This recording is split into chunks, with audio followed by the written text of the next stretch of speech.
Hello everybody, this is Markiplier. Just kidding, it's Denisons. I present to you today the first episode of my podcast? Question mark? I was inspired to do this first episode of my podcast? Question mark, after taking a rather disappointing bath this evening and bitching about it on tape for 10 minutes. It's probably going to be a little shorter though because I'm editing out some TMI stuff as not to be really gross. In this podcast, I discuss Sylvia Plath's The Bell Jar, On the Road by Jack Kerouac, how my dad taught me about Archimedes, and probably some other stuff I'm not thinking about right now. So, enjoy. You know, like a sound effect like the radio DJs have. Hello everybody, my name is PewDieBath. So, I'm just taking a bath for the first time in a year, I would say, maybe even longer. I'm home alone. My parents are on a vacation, and I just came back from a birthday party. And so I filled this tub up. I'm estimating it to be around 5 liters. Let me stop my past self right there. I looked it up in editing, and it turns out the average bath can hold about 150 liters of water. So like 30 times what I estimated it to be. Goes to show how good I am at estimating things. Anyway, on with the podcast. I filled it up, with water, because I'm taking a bath. And I put like soap in it to make it bubbly. That soap is not foaming, by the way, which is worrisome. So now there's just all this like little pieces of soap. And I even tried emptying the soap bottle by the current flowing into the bath to kind of make it foam up, because I noticed that what it does at first. And what worries me, besides the fact that there's been like a hard clump of hair, is how black the water has become. And this worries me because for a couple of reasons. One, I consider myself to be a pretty clean person. I shower every day when I can help it. And, even my downstairs area, I take pretty good care of. Or so I thought, because the water has turned black. Like, not pitch black that you can't see the bottom, but black. Maybe the bath is filthy, the tub itself is filthy, and, no, never mind that second one, because when I got into the bath, it was clear. And number 3, why this is worrisome, is because I showered right before I made this bath. Right? So, I've been in here for like 5 minutes, it's hot as all hell, feels like a hot spring, but like squared. And it's just gray. The water's gray. And I see pieces of hair floating around everywhere, and I thought to myself, well, that's not that bad. It can't be that bad.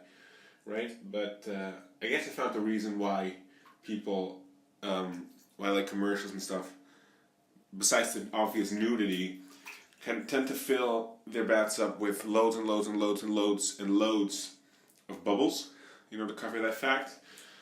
And it's also weird because I've been taking baths on and off for about throughout my whole life. And I never paid attention to how black the water's been.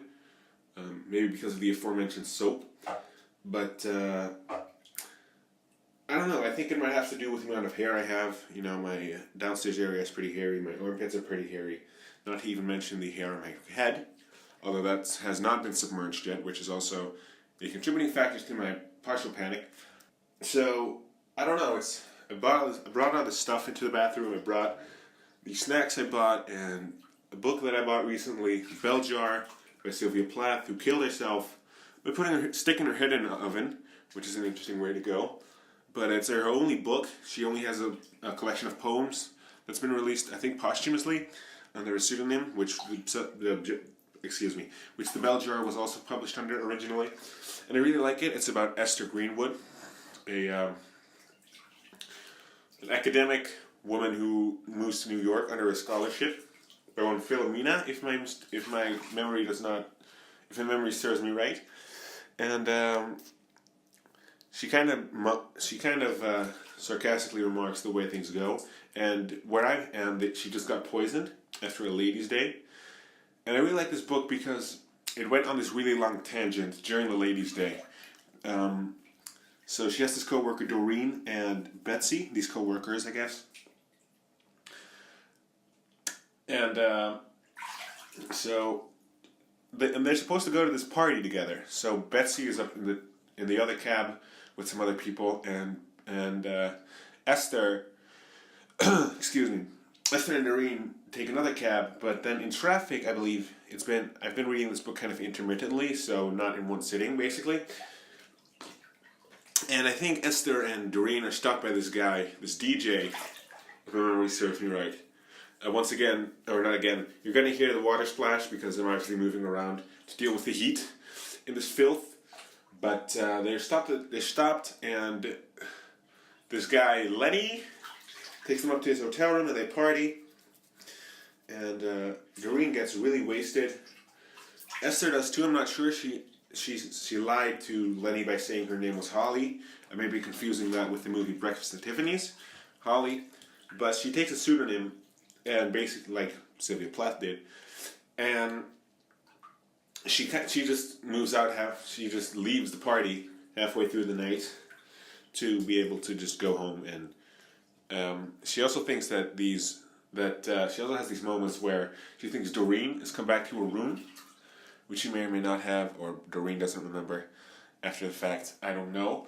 But what I'm trying to say is that the next day after the party, at Ladies' Day, Betsy comes up to Esther and she asks Esther, "Where were you last night or yesterday?"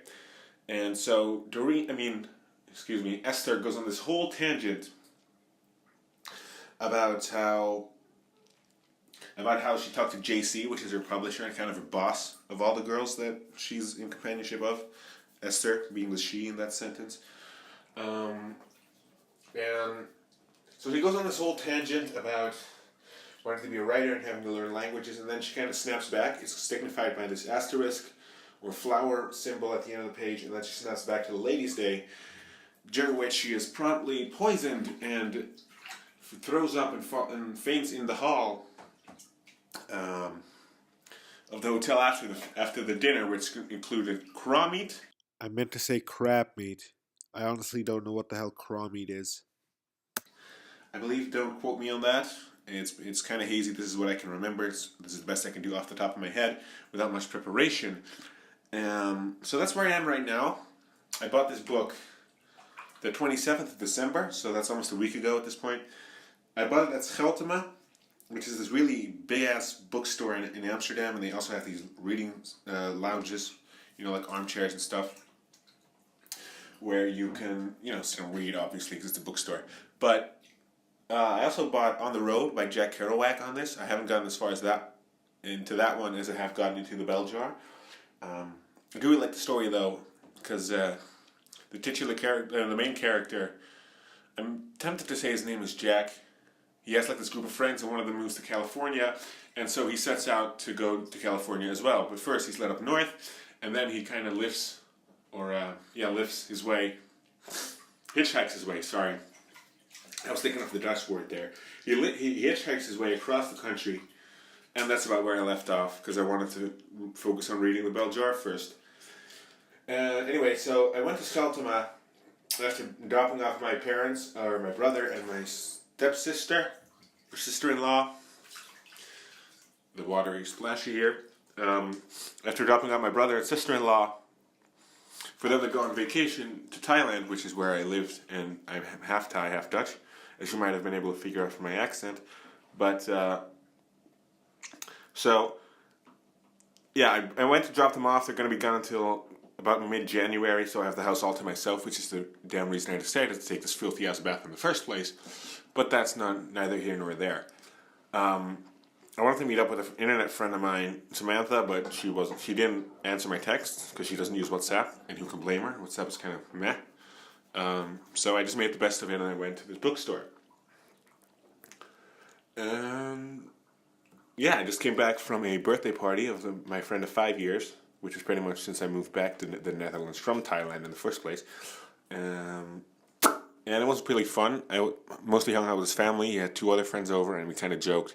But they left pretty soon, so I was left joking with him and his dad and his grandparents, who actually have a great sense of humor, and his little sister. And that's about it for this episode. One more thing. I don't know if I should mention this, but no,